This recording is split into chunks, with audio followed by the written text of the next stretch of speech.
Hi, Positive Readers, Positive Writer. Today with another video. Today I'm going to be reviewing and recapping AHS 1984 Episode 3. I really enjoyed this episode. I love this episode. I remember I was watching it. I watched it way later than I expected to watch it, so this is going to be up later than I expected.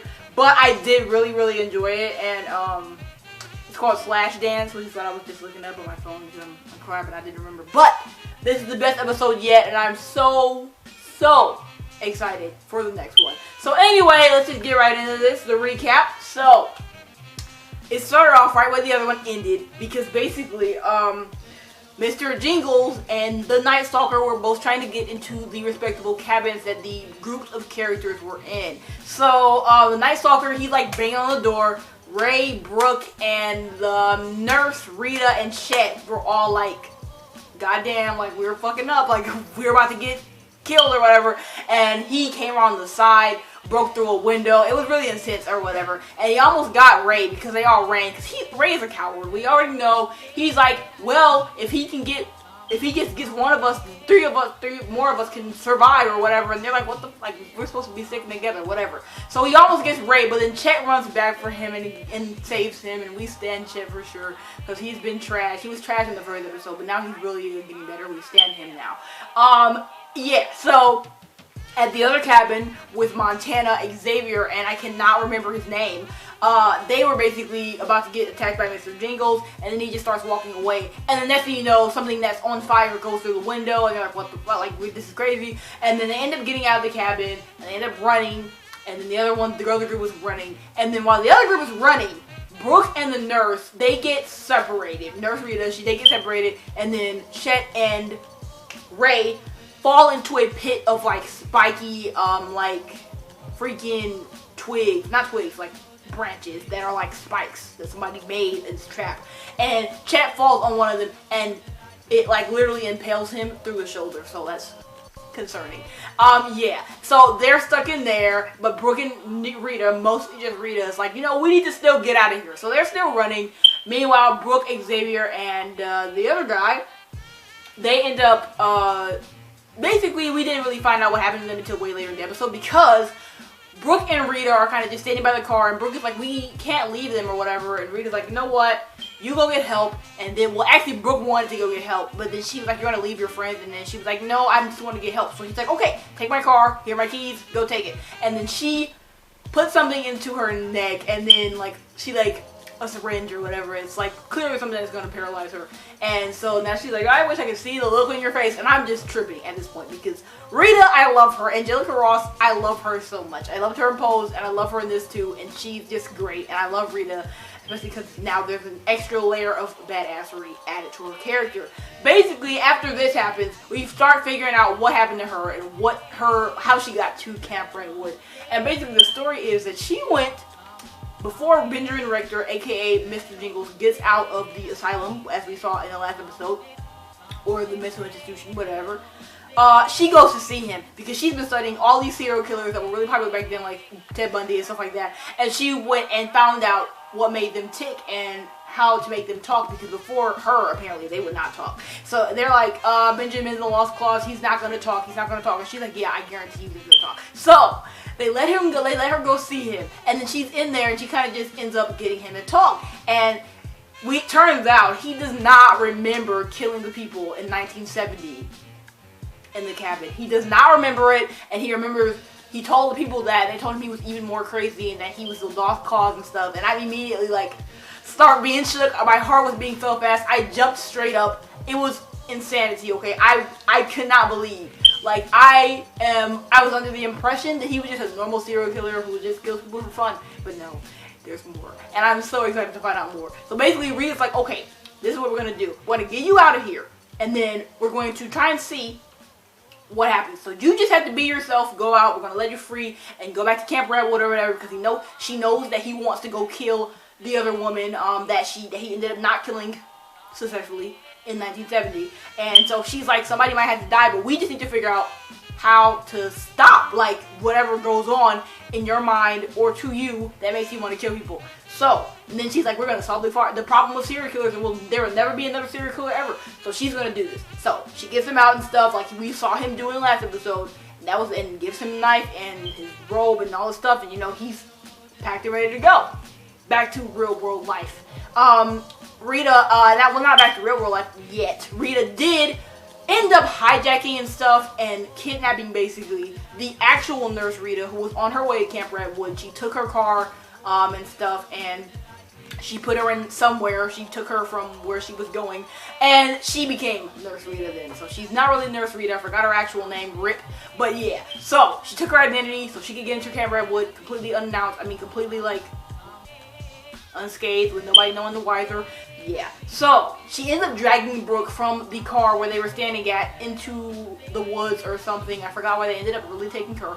But yeah. And then back with Brooke, Xavier, and the other guy. They are like running through the woods, and then they end up meeting up with. Who did they meet up with? I don't remember. I feel like they kind of met up with Brooke. And no, they met up with Ray, because Ray. This was at the way end of the episode. I'm so off. But Ray and Chet, they're in this freaking hole. Chet is like, I can't move. Like, I'm bleeding out. Blah blah blah. But he's like afraid to take him off of it because he thinks he'll bleed up more. So they end up sitting in there, and he ends up kind of going unconscious. But so Ray decides to explain his whole life story and how he got to Camp Redwood. Turns out he was in a fraternity, and they ended up doing this really crazy Hell Week or whatever, where they like kind of like get people into the fraternity or whatever, kind of like initiation or whatever. And somebody ended up dying. That was his fault, because at first he thought that he died and he was gonna like drive him off a cliff, but then he wasn't dead. He found it out way too late because he was already like almost off the cliff, and then he ended up falling off the cliff and dying for real. So that's the problem. And he thought he was getting away with it, but then the people were on his ass because they found the car, so he was running. He is at Camp Redwood because he's running from the cops. So that's his story, and I was like really appreciative of that because he was my favorite character, and I wanted to learn more about him. So that was great. And so he tells Chet this, and then Chet's like, okay, like I heard you or whatever. But then he ends up getting out of the hole, like, and leaving him there. And I was so mad at this point because Chet's just begging him to not leave him, and Chet is actually super soft. Like, we're gonna get more to that in the future, but Chet's really soft. Anyway, so Ray's just like, forget you, I'm gone. So he just leaves him in the hole with something through his shoulder, and that's like, what the... So he ends up meeting up with Brooke, Xavier, and the other guy, and so, not Brooke, I keep saying Brooke, Montana, Xavier, and the other guy, and so, basically, Ray and Montana go take his bike, take the other guy, who I cannot remember his name, bike, and they're gonna go get help. The other guy and Xavier, they go back for Chet because they're like, oh, he lies. Ray lies and said that they got separated, which did not happen.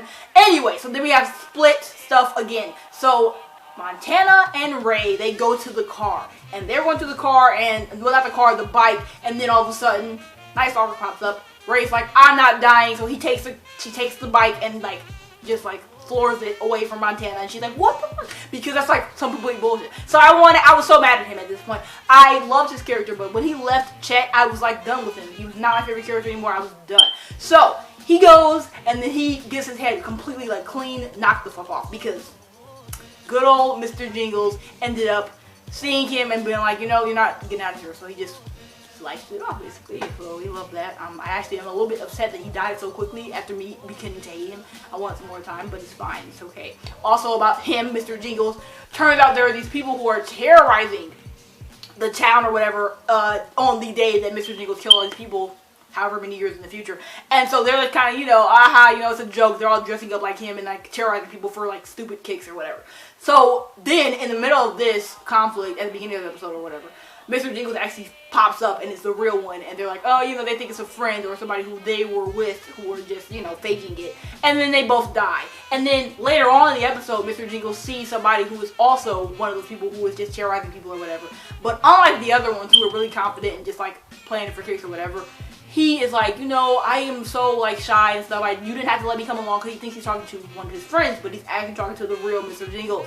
So he's basically explaining how he always is so timid and, you know, soft or shy or whatever in his real life, but when he puts on this costume with Mr. Jingles, he's the best serial killer to ever live or whatever. And Mr. Jingles kind of just stands there like, you know, he doesn't say anything or anything. He just kind of lets him go. And I'm expecting him to kill him, but I really didn't want him to because it was kind of like he knew, he could tell that he was just like him. Whatever made him into a serial killer or made him, his mind change and, you know, start killing people, basically was turned off at that moment because he identified it with him. It was like really soft and cute. I appreciate that scene. Back to the other characters, Montana and the Night Stalker, they're together now because Ray left.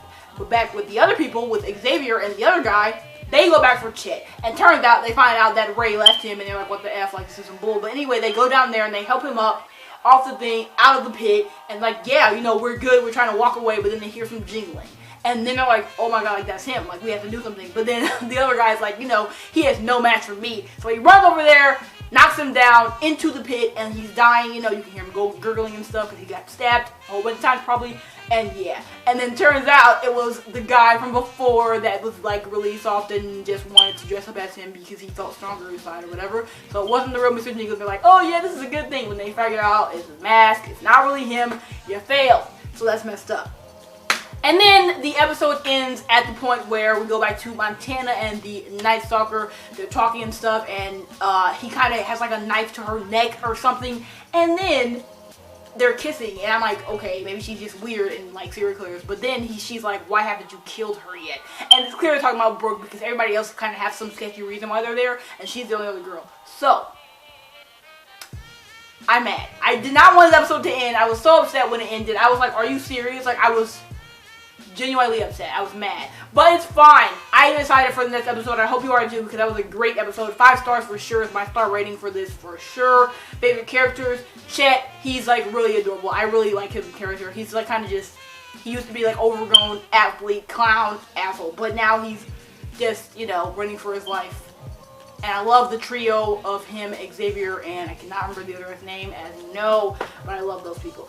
Nurse Rita. I love her. I am so excited. I cannot remember her name, Rick, but I'm so excited for her character.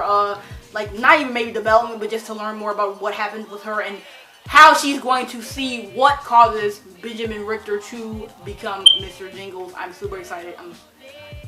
This is the storyline that I've been interested in the most. Also, Xavier, he's really soft and nice, and he's really nice to all the people, and he's really remorseful. He doesn't want anybody to die. He's really just like caring and selfless, so we stand him for sure. My favorite part was definitely when Rita was talking to Mr. Jingles in the jail cell or whatever, and you know, I literally jumped out of my chair and I like started hyperventilating when he was like, I don't remember killing people. I'm like, oh my, are you serious? Like I was, oh, okay, like if you know anything about me or what I love, shows I love, hint hint, you could definitely guess why I'm upset about, well, not upset, well, I'm shook about this. But yeah, it was just a big thing for me, and I was just like completely not expecting it.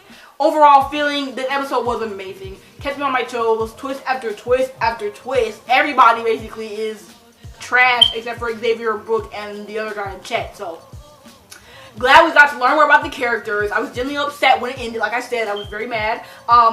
Some of the characters are dead. I'm upset a little bit about the fact that Ray is dead because I kind of wanted him to survive longer. So I can hate him more. I don't know my logic there, but I am upset that he's dead. But it's fine. I'll get over it.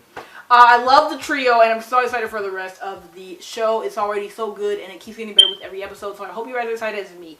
I will see you guys later with another video. The sun just went down. Bye.